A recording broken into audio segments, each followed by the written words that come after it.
Danmark vil udtale det håb, at det grønlandske folk vil stemme ja ved den folkeafstemning, der nu skal finde sted. Danmark vil støtte den fremtidige udvikling. En udvikling mod større ret til selv at bestemme. En udvikling til også selv at tage et ansvar.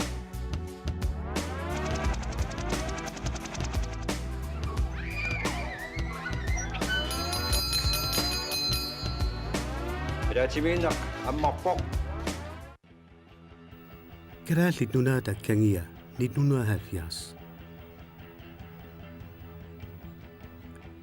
Kingusin noosukut pääsinarsivoq inuiat keräälit uqaluttuarasaanaranni 1970-sikkut pingaarutiqarluinnartunik pisoqarfiusut inuiat nunallu siunissaanu aalayangiisuusunik. Tunumipuut sikorsuitakornisiut assartuut Arne Mikkelsen ingerlaarpoq ilaqutariit piniartut inuilaarsuarmi allanut attaveqarsinnaanatik ukiisimasut aallugit ilisimaneqangilarpeqqinnersut ajunarnermilluunniit nalaanneqarsimanersut aallersut pissangapput Danmarks Radiolu assilisunik aallakaatitassiortunillu ilaatitaqarpoq. Det kan ikke nægtes, at det er med en vis spænding, man er på vej ind mod Humivik nu her. Men det er 5. år i træk, at vi har haft folk ude ved disse fangstpladser. Efter fangernes eget ønske, et gammelt ønske om at kunne komme ud til disse fangstpladser, som ligger uden for det almindelige Anmasilik-distrikt. Ilaqutariit ajungillat. Tupagunnersuarli sualulluinnarpoq. Sigaartiutaqarpisi oqaasersiulla. Kukullugu iluaallakami kalaallimmi pujortaamasorsuugut.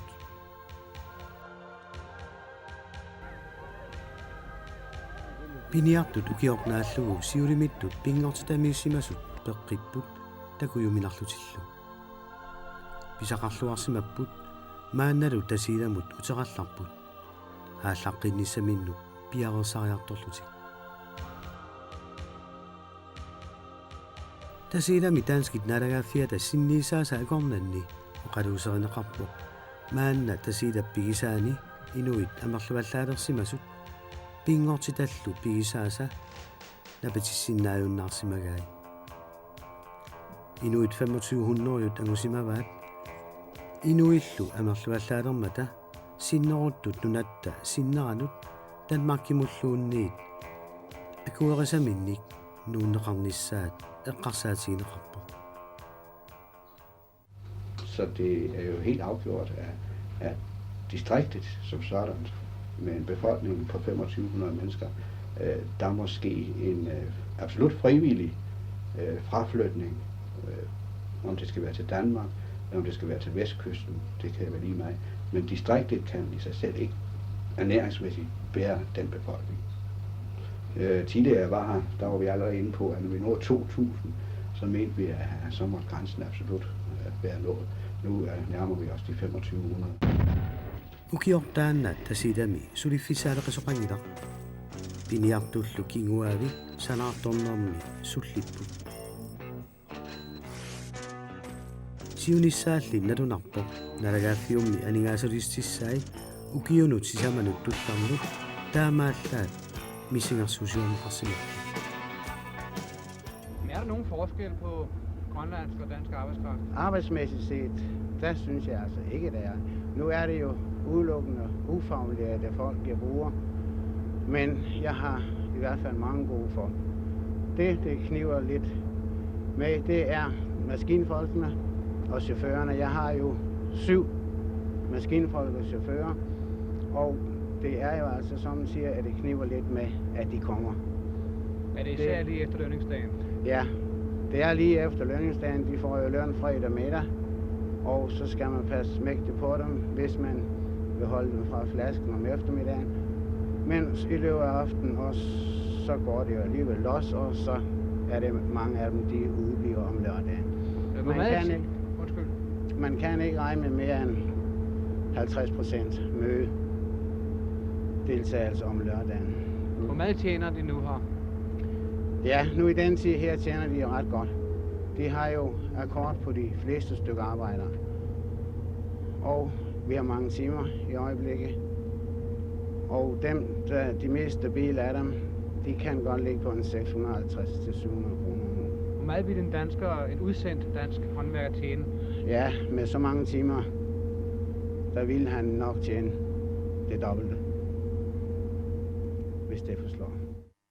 60 sekunni 70 sekunnilu qallunaatulisartut tikaraderuttormata kitaani tunumilu parakkini inuunarlunnersuaq tusaamanaqarpo massa amutit arnallu inuusuttu imminnu kajungerisu parak piat isiginerlunneqartarpu massa inuunuu pingerlaqqinnissaanut inuuk kajungissusia atuinnaraat agutit arnallu inuusuttu kajungereqatigiinnerat aamalumi amerlasuutigut kinguaasiorluarput ullumikkullumi kinguaavi nunatsinni suleqataalluarpu. Vi kan jo spørge håndværkerne selv, netop dem, der er sæsonarbejdere heroppe. Må vi lige forstyrre et øjeblik midt i akkorden? Det er jo pengene, man er heroppe for. Ja. Der bliver jo ofte sagt så meget om, at I har et ret så voldsomt natteliv heroppe. Hvor meget er der om det? Ja, hvor meget der er jo lidt. Altså, vi skal have noget til at slå med heroppe.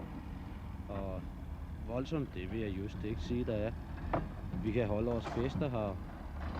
Ellers synes jeg ikke, der er sådan noget videre. Men har man indtryk af, at det er betydeligt nemmere at komme i kontakt med de grønlandske piger, end det er for eksempel hjemme? Ja, jo, det er det vel egentlig nok. Det er det, men det er sådan en fast klikke. Det er ikke sådan, at alle byens piger kommer. Det er sådan altså en fast stab, der holder til i barakkerne, ikke? Tunumiut kultuuridoqaannik pingaartitsut utoqqaliartorput inuusuttullu allaniit sunnerneqarnerat sakkortusiartuinnarpo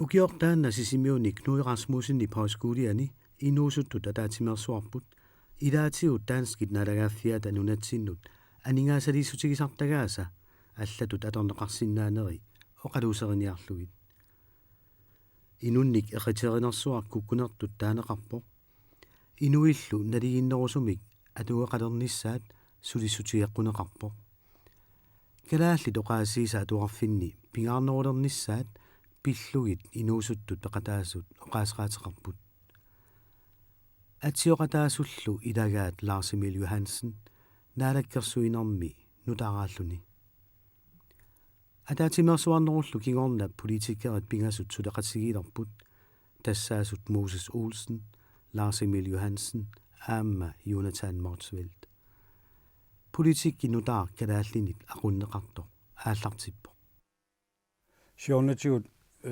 taamasa kortutisimik ataatimersuarnermik pisoqarsimuunangiuppo oqatiullu atorluit tamarmi ingerlanneqarluni taamaattimik 79 tungaanut ingerlaarnermi taavan ataatimeqataasimus taamanikkut sinerissami sunniuteqarsimasut nalunangilluinnarpo aamma ataatimersuarnermik kiornatigut piartamik naqitaraatigu ataatimersuarnerup imarisaa atuaangorluni sinerissamut siarualluni uqaluqatigiinnerit isimasiuqatigiinnerit tamaani pisimasnalunangila pingaartumik siumukkormiut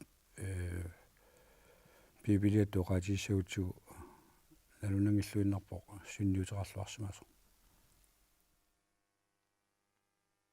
1972 minalagaaffiup nunatsinut aningaasulissigisartagaasa 800 millionit qaangerpai Danski dunatsinniitu 8000 titsinnerpaat.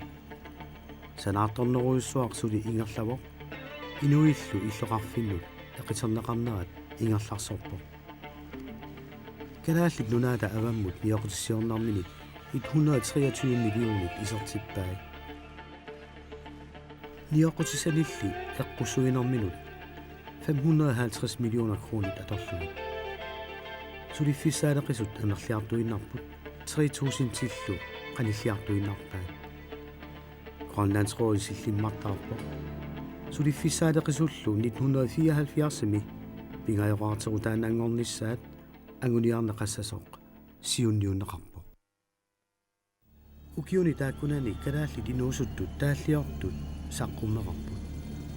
Moses Olsen, Malik Høgh, Ajo Christian Olsen, Akisiak Møller, Akkaluk Lønge, Jens Geisler. Ida miningui taaniaannarluit. Soorluguli Corneliusen taalliortunut nutaaliortunut ilaavoq. Taalliani katersorluit 1973-mi saqqummersippai. Putu. Suni tamani naapittuarpugut isaat takuiuarpagut angutitaakku ummataaseqummakut. Maluunikuuvaa pilluarneq inu allaapparalugu angutitaakku ummatitseqummakut. Pilluarneq kipisaneq ayugaasarmat nalungilaa angutitaakku ummatit seqummakut.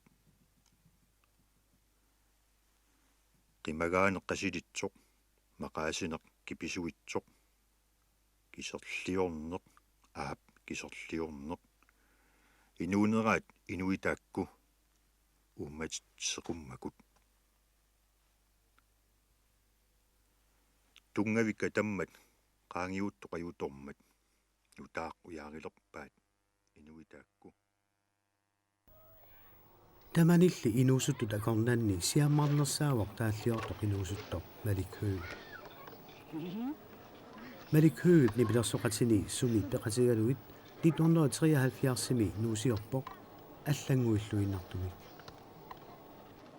тааллиай аллаллуагааппут тааллиортутоққаллу сулиааннут наллерсуусиннааллутик аллаасутигаалли наалаккерсуиниккут исумалинник имақарамик мумиситсерусуннармик имақарамик нутаалиорнармиллу имақарамик соорлу уна инуусутторпассуарник суннеруйуссуартоқ тусаариарсиук оқалуттуарасаанеруп киллиффианик налунааяасоқ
1973-ми аллааситоқақ нутаамик аёрнангинерусумиллу таассернеқарпоқ инуиааллу имминнут татигинуулернеранник кигунеқарлуни қаққақ эққангуанииттоқ аммаарпоқ уагут аама калааллит тааманик навианерторсиорпугут қаллунаа оқаасси аюаяртулерсут мисиннарториуруссууппут таулу таанна иммаа арлеритсааллу лансрори уивалилиорсимао аллаттаатсимут оқаатинулу уивалимик таанналу саққумиусуиффиалу уасулиараара периат аторлугит оқаатситсин тутситеринеқ аллаттаатсимину таам пилерситсиниарнеқ илусилерсуинерлу ингерлаппакка соорунами руупақарфик эскимологиски институтсиарма сулеқатигалугу апууффигисарлугу исорнаатаан аама паасиниаффигисарлугу киситтаава 1972 алингертоқарпоқ аллатаорнеқаақ аллаттаа стартариақарпугут инуусуттут меэққаллу оқаатиаллассинааниассаматигит аллассинаангиппатигит дански оқаасиаюагиннартуссаассаппут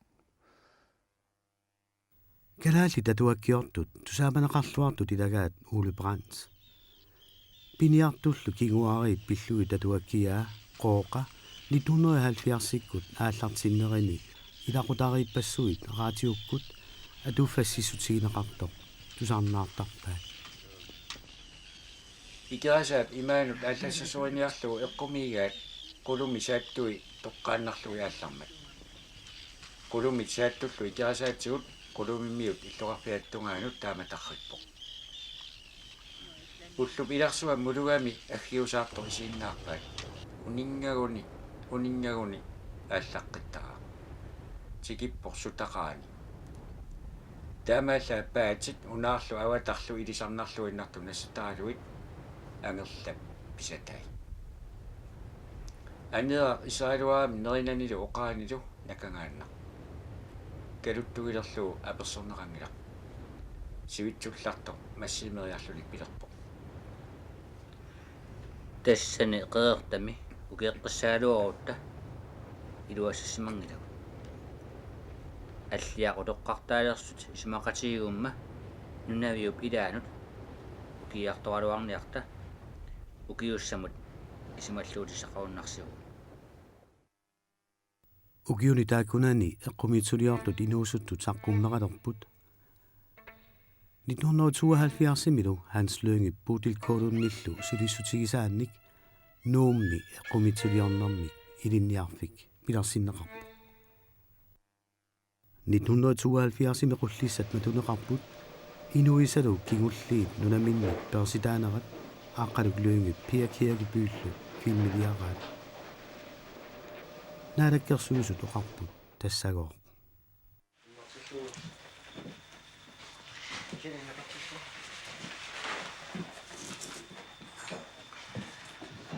naalakkersuusut pingittaalilutinuutsitsisut qanuttuuna yornertorsiuleraangat ikiuteqarfigisarniarilisi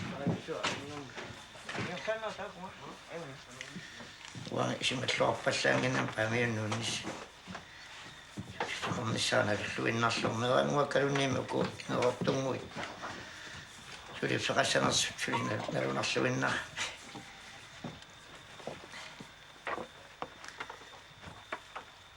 niarni palaaruusarsuarni avaangunaralu naamakitassu tana issivisuagassa suamsiranginnassa атаатсимин аммарпаа қойуалу тамаага атаатсимут наапеқатигиссинаагатта моосиси лаасиама мартин қойсусигаа укиут арлалигасингортут Lars Mathiasen маани сулерпарасигиффианни сивиттаасулут ингерлаатаасимаммат қойсусигаарлуулу нуффиссаани паамиуни киссаакмаарпут сулерпарасигиффиат туанингааннит сапингисамик пеққиллуни қиторнани пеқатигалуит ингерланиарумаартоқ лаасимут qamanga pisumi qiyassusarappuut suiserparasiffiat tuaningaannit suliluat asiarluuk kissaateqqippaa nuuffissami peqqilluni iluanarluumaartoq laasequinarsuaq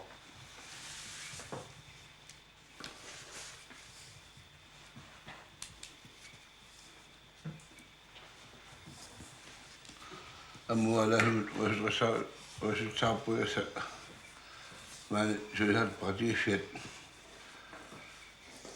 igasanaani keemissuni pitsuosimi lahortaarsuunaa pillu lahortaivarsuunaa nuannautigaluul sulaqatiilluartarsumaatsu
Lad os nu slå os se.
I 1972 kalaalli Københavnimi akerliusutimik takutitsipput iifumummi taasineqarnerani kalaallit naaggaarnerigaluat atorsinnaatitaangilaq namminersornerulersimanginnamik immikkullu isigineqanginnamik uusasuulsinnip Folketinget uqaluttarfianiit piumasaqaatigaa kalaallit nunaata Danmarkimut attaveqarnera pillugu inuunnik taasitsoqassasoq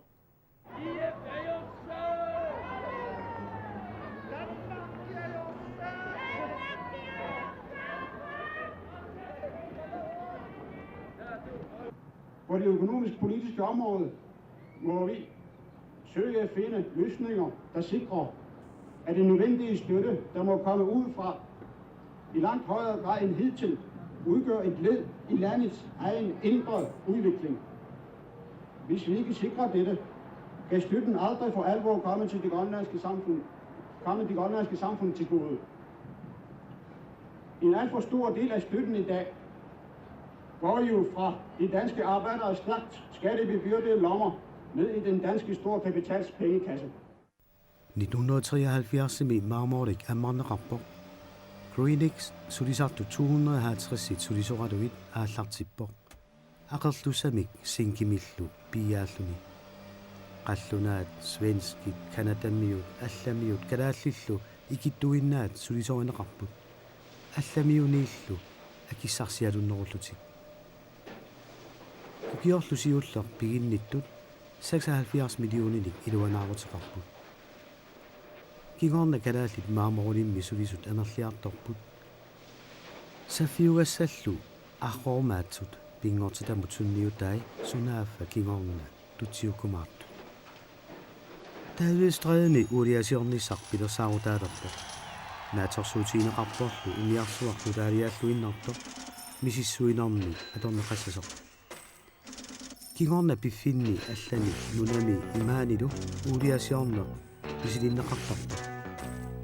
Kuultileqernertor nunarsuullu aningaasarsiornikkut uummataa ullumimut nunatta suli toqqortertuarpaa.